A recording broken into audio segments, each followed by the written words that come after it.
Hello students, welcome to my YouTube channel. आज जो हम टॉपिक कवर करेंगे ना वो बहुत इम्पॉर्टेंट है। इम्पॉर्टेंट क्यों है? क्योंकि एग्ज़ाम्स में, बोर्ड एग्ज़ाम्स में आता ही आता है। ठीक है, diminishing marginal utility.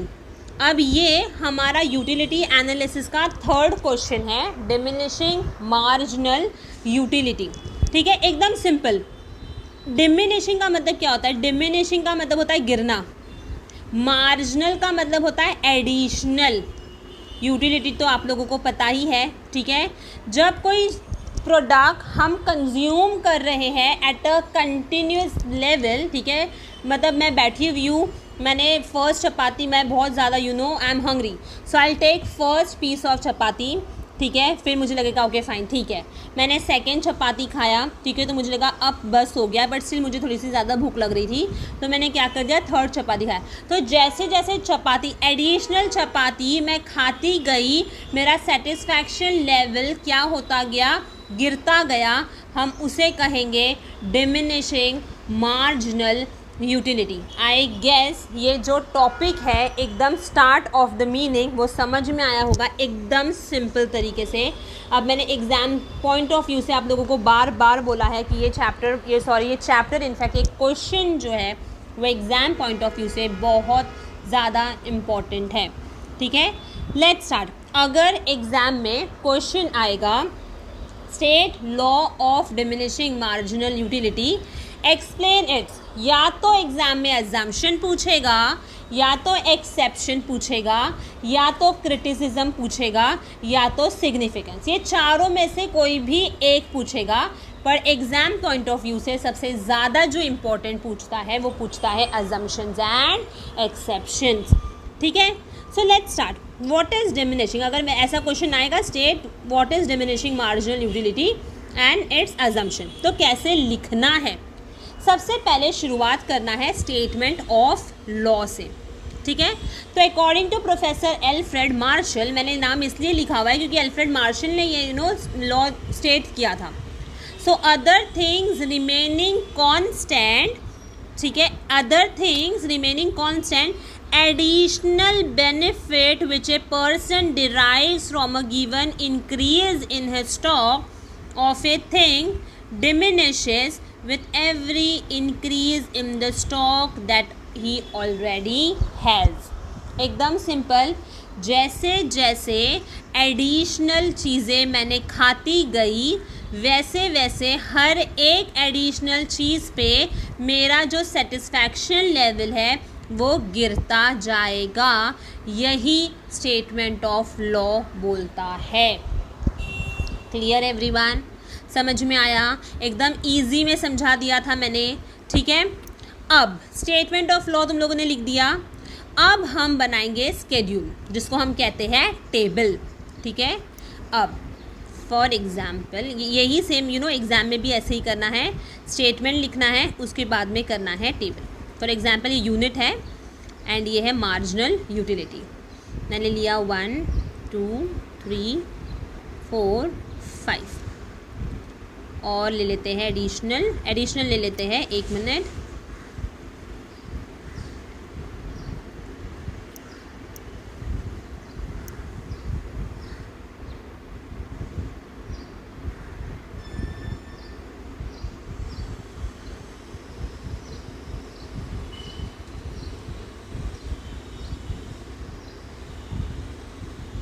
Unit of x and this is marginal utility. Okay, 1 2 3 4 5 6 7, हम ले लेते हैं 10 8 6 4 2 0 -2। ठीक है, ये -2 है। ऑलराइट, अब ये है मेरा स्केड्यूल। अब ये बना दिया स्केड्यूल तुम लोगों ने, टेबल बना दिया। ठीक है, टेबल के बाद टेबल का एक्सप्लेनेशन लिखोगे। एक्सप्लेनेशन क्या लिखोगे कि the table shows that marginal utility keeps on diminishing with increase in consumption. ठीक है, एकदम सिंपल। जैसे यहाँ पे अपने ओन में मैं बता देती हूँ कैसे होगा।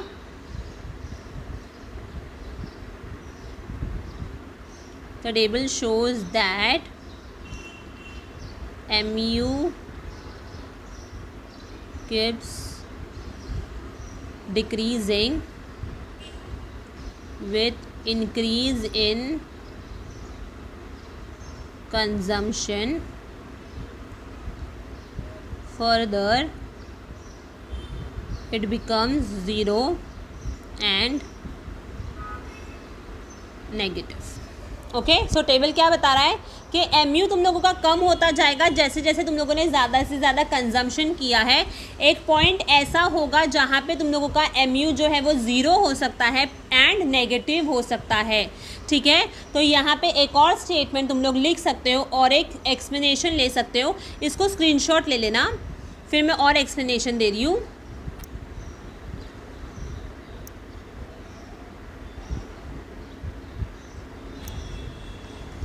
और एक हो सकता है MU can be positive, 0 and negative. Okay, तो यहाँ पे देखा ना, एमयू जो था तुम्हारा पॉजिटिव भी था, 0 भी था एंड नेगेटिव भी था. क्लियर? इतना समझ में आया एवरीवन? ठीक है, तो हमने क्या शुरुआत हमने किया था स्टेटमेंट ऑफ लॉ से, फिर मैंने किया स्केड्यूल मतलब टेबल, फिर मैंने एक्सप्लेनेशन किया था पहला और ये वाला. अब हम आते हैं डायग्राम. डायग्राम मतलब ग्राफ पे. ठीक है, ग्राफ देख लेते हैं. ग्राफ थोड़ा सा अगर इसमें प्रॉब्लम हुआ तो थोड़ा सा एडजस्ट कर लेना प्लीज़.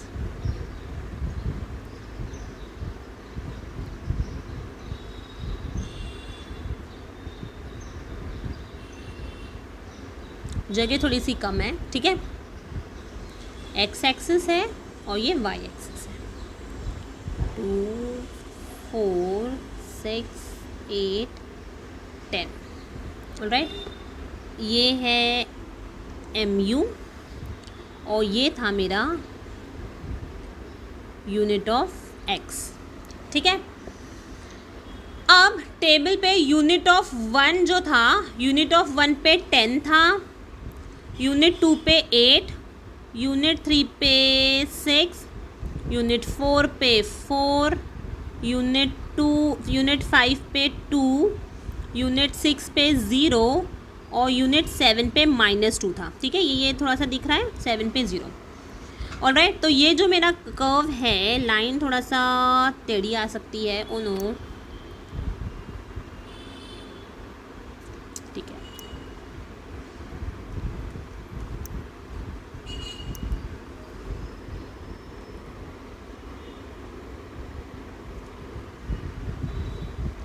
एक मिनट, लाइन ड्रॉ क्यों नहीं हो रही है, देख लेते हैं, फिर भी एडजस्ट कर लेते हैं थोड़ा सा.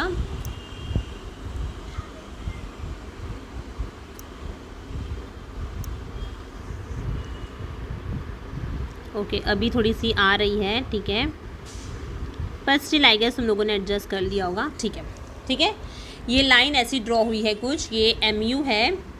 ओके, अभी ये देखो, जब ये 6 मतलब 0, यहाँ पर जब मैं आई ना, मेरा सेटिस्फैक्शन लेवल क्या हो गया है, फुल हो गया. तो ये वाले पॉइंट को हम कहते हैं पॉइंट ऑफ सेटिस्फैक्शन. ऑलराइट, क्यों? क्योंकि उस पॉइंट पे मुझे लगा कि अब बस बहुत हो गया, मतलब मैंने 3 चपातीस खा लिया, is more than enough for me now. ठीक है, अगर मैंने एक और कंज्यूम कर लिया तो मुझे थोड़ा सा डाइजेशन प्रॉब्लम हो सकता है, फूड पॉइजनिंग जैसा हो सकता है, क्योंकि मैंने बहुत एक्स्ट्रा ओवरलोड कर दिया है. कभी कभी ऐसा होता है ना, ओ नो हमें नहीं खाना है, हमने कुछ एडिशनल खा लिया तो हमें प्रॉब्लम हो सकता है एंड वगैरह वगैरह. ऑलराइट, तो ये डायग्राम तुम लोगों ने बना दिया. अब डायग्राम को क्या करोगे, एक्सप्लेन करोगे. एक्सप्लेन कैसे करोगे, तो लिखोगे in the about diagram x axis we see unit of commodity and on y axis it's mu.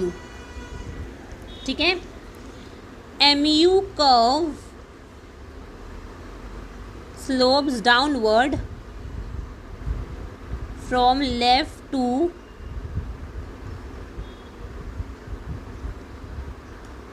Right. ठीक है, इसका स्क्रीनशॉट ले लो पहले। आई गेस स्क्रीनशॉट ले लिया होगा। ओके,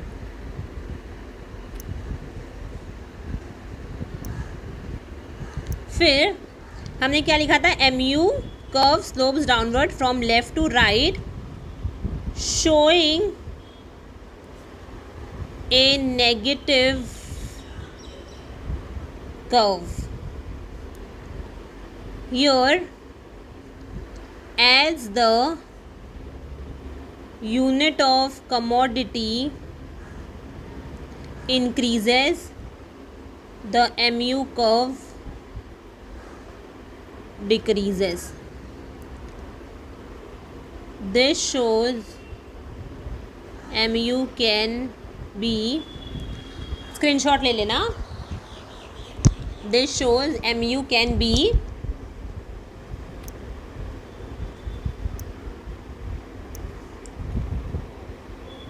negative,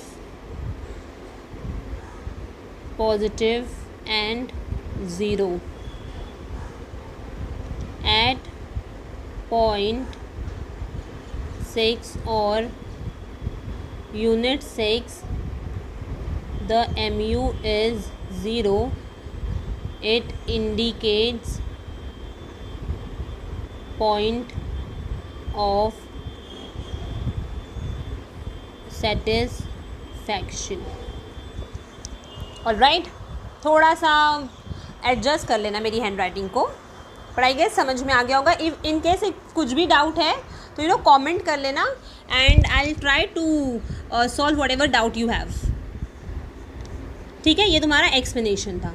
ऑलराइट, अब एक्सप्लेनेशन भी हो गया, अब आएगा इम्पॉर्टेंट अजम्पशंस। मतलब ये लॉ अज्यूम क्या करता है कि अगर मैं कुछ भी चीज़ कंज्यूम कर रही हूँ तो मैं कैसी होनी चाहिए, रैशनल, मेरा बिहेवियर का होना चाहिए normal.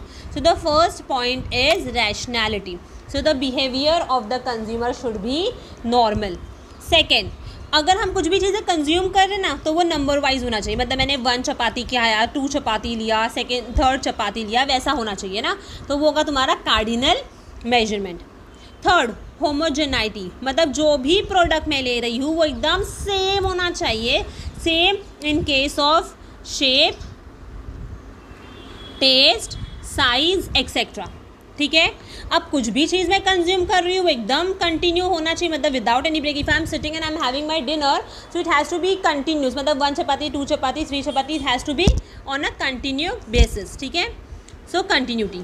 Next, same as homogeneity, it has to be same size, same colour, not too big, not too small, तो रीजनेबल होना चाहिए। ठीक है, जो भी कंज्यूम हम कर रहे हैं वो क्या होना चाहिए, स्मॉल क्वांटिटीज़ में होना चाहिए। मतलब ऐसा नहीं कि बहुत ज़्यादा क्वांटिटी हो गया फिर हमने उसको डिवाइड किया, नो, पहले से ही प्रोडक्ट क्या होना चाहिए, डिविजिबल होना चाहिए। ठीक है, तो लॉ अज्यूम क्या करता है कि जो भी हम कमोडिटी ले रहे हैं, ठीक है, वो क्या होना चाहिए, स्मॉल क्वांटिटीज़ में होना चाहिए। And the last is single want. So law assume क्या करता है कि जो भी तुम लोग चीज़ें कंज्यूम कर रहे हैं उस पर्टिकुलर चीज़ का सेटिस्फैक्शन क्या होना चाहिए, एक ही पर्टिकुलर होना चाहिए, मतलब सिंगल वॉन्ट ही होना चाहिए। सो ये है तुम्हारा अजम्पशन, है ना। अब मैंने अजम्पशंस भी कर लिया। ठीक है, अब आएगा एक्सेप्शन लॉ। अब फॉर एग्जांपल मैंने अपने ओपिनियंस दिया, है ना, तो एल्फ्रेड मार्शल ने अपनी ओपिनियन दिया कि बंदा जो है वो रैशनल होना चाहिए, जो भी यूटिलिटी है वो कार्डिनल होना चाहिए, सेम साइज कलर का होना चाहिए, कंटिन्यू खाना पीना चाहिए, जो भी है स्मॉल क्वांटिटीज़ में होना चाहिए, और एक पर्टिकुलर कमोडिटी का एक ही पर्टिकुलर वॉन्ट भी होना चाहिए। पर ऐसे बहुत सारे लोग होते हैं अपोजिशन पार्टी, जिसको हम कहते हैं हम एक्सेप्शंस, है ना। तो यहाँ पे क्रिटिसाइज जो लोग कर सकते हैं हमने, तो वो होता है एक्सेप्शन। एक्सेप्शन कौन कौन सा है, हॉबीज़। एक पर्टिकुलर इंसान की जो हॉबी है क्या वो कम होती है जितना हम म्यूज़िक, फॉर एग्जाम्पल म्यूज़िक हम सुनने बैठते हैं तो हम क्या कभी बोर होते हैं, no, it keeps on increasing, so my satisfaction power goes on increasing rather than it going decreasing, it will go increasing and increasing. So certain hobbies like collections of stamp हो गया है, painting हो गया है, music हो गया है, etcetera हो गया है, यहाँ पर हमारा सेटिस्फैक्शन लेवल बढ़ता ही जाएगा, ये कम नहीं हो सकता है। माइज़र, जितना कंजूस उतना वो बचाने का कोशिश करेगा अपना मनी, है ना. So in the case of miser every additional rupee will give him satisfaction. अरे मैंने आज इतना बचाया, अरे आज मैंने इतना बचाया. तो यहाँ पे marginal utility of money will what, it will increase. So again this law is not applicable for माइजर people. Addiction, जितना शराबी इंसान शराब पिएगा उसको तो और अच्छा है ना, उसको तो और अच्छा लगेगा. क्या शराबी को कम शराब कभी भी अच्छा लगेगा? नो, है ना. ये सिर्फ एक एग्जाम्पल मैंने दिया है. So MU received by drunkard में increase as and when additional unit of liquor he is consuming, his marginal utility will to go on increasing rather than going on decreasing, right. Next, power. जितना तुम लोगों को promotion मिलता जाएगा, तुम लोगों को क्या ऐसा लगेगा, अरे नहीं हम लोगों को प्रमोशन नहीं चाहिए था, हम लोग वैसे ही अच्छे थे. नहीं ना. पावर जैसा जैसा मिलता रहता है वैसा वैसा हमारी ख्वाहिशें भी तो बढ़ती जाती है ना. ठीक है. तो ये अगेन एक्सेप्शन केस है. And the last very important, money. Pocket money अगर थोड़ा कम मिलता है तो हम कितने नाराज़ हो जाते हैं, मतलब लाइक हमारे पास आज पैसे नहीं, हम कहाँ घूमने फिरने नहीं जा सकते, आउटिंग नहीं जा सकते. पर पैसे अगर हमारे पास में रहे तो हम तो कुछ भी काम कर सकते हैं ना. ठीक है. तो यहाँ पे मार्जिनल यूटिलिटी क्या होगा, बढ़ता ही जाएगा ना. ठीक है. तो marginal utility of money never becomes zero nor it becomes negative. Money का इज पावर ऑलवेज पॉजिटिव, है ना. तो ये सारे जो पॉइंट्स हैं वो एक्सेप्शंस हैं, मतलब हमें कुछ भी चीज़ें मिलती जाएगी, it will go on increasing rather then decreasing. तो ये हुआ तुम्हारा एक्सेप्शंस. नेक्स्ट, जो एग्जाम में नहीं पूछता है बट स्टिल हम करेंगे सेफर साइड के लिए, and that is criticism. Okay. तो क्रिटिसाइज क्या करता है कि ये लॉ जो है वो बहुत ही अनरियलिस्टिक है. मतलब सिर्फ अज्यूम कर सकते हैं चीज़ें, पर एट अ टाइम वो पर्टिकुलर चीज़ें फुलफिल तो नहीं हो सकती है ना. तो जैसे कि यहाँ पे हमने बोला था, अज्यूम किया था homogeneity, continuity, constancy, rationality, cardinal measurement. तो वो सारी चीज़ें यहाँ पे रियल नहीं हो सकती है ना, रियल लाइफ में. तो ये क्या है, क्रिटिसाइज क्या हुआ, फर्स्ट अनरियलिस्टिक अजम्पशन. सेकेंड, जब हम कुछ खाते पीते हैं तो क्या हम गिन गिन के खाते हैं? नहीं ना. ये तो हम साइकोलॉजिकल सोचते हैं, अरे हाँ हमने एक रोटी खा लिया है, सेकेंड रोटी खा लिया है, ठीक है. पर हम क्या गिनते बैठते हैं, हमने एक चावल खाया, दूसरा चावल खाया? नो. तो ये क्रिटिसाइज अगेन हुआ. तो law assumes that utility can be expressed cardinally, so it can be added. ठीक है. But in reality cardinal measurement is not possible, it is only a psychological concept. Next, indivisible goods. ये law वापस applicable नहीं अगर बल्कि product है. क्यों? क्योंकि वहाँ पे बोला था डिविजिबल, है ना. तो अगर बल्कि प्रोडक्ट है, फॉर एग्जांपल टीवी हो गया, रेफ्रिजरेटर हो गया है, कार हो गया है, ठीक है, तो पर्टिकुलर इंसान एक ही टाइम तो एक ही चीज़ें खरीद सकता है ना. तो अगेन ये वाले गुड्स के ऊपर ये एप्लीकेबल नहीं होती है. And the last is single want. ठीक है. सो लॉ इज रेस्ट्रिक्टेड, मतलब लॉ अज्यूम क्या कर रहा था कि सिंगल वॉन्ट, है ना, सिंगल कमोडिटी, सिंगल वॉन्ट, मैंने एजम्पशन भी बताया था. तो लॉ क्या करता है, रेस्ट्रिक्ट कर रहा है satisfaction of a single want at a point of time. Reality में एक इंसान को, ठीक है, has to satisfy many wants at a particular time. For example ले लेते हैं, अगर हम होटल जाते हैं खाने पीने के लिए, ठीक है, तो वहाँ पर हम क्या एक ही पर्टिकुलर चीज़ मंगा के खाते हैं? नहीं ना. हम तो बहुत सारी चीज़ें मंगा लेते हैं. तो ये सारी चीज़ें जो है वो क्रिटिसाइज़ करता है इन the case of law of DMU. ठीक है. And last is significance. Importance क्या क्या है? तो इंपॉर्टेंस है कंज्यूमर के लिए. ठीक है. तो law creates awareness among the consumer कि जितना तुम लोग मैक्सिमम यूटिलिटी लोगे उतना तुम लोग अच्छे से इट कैन बी यूजफुल.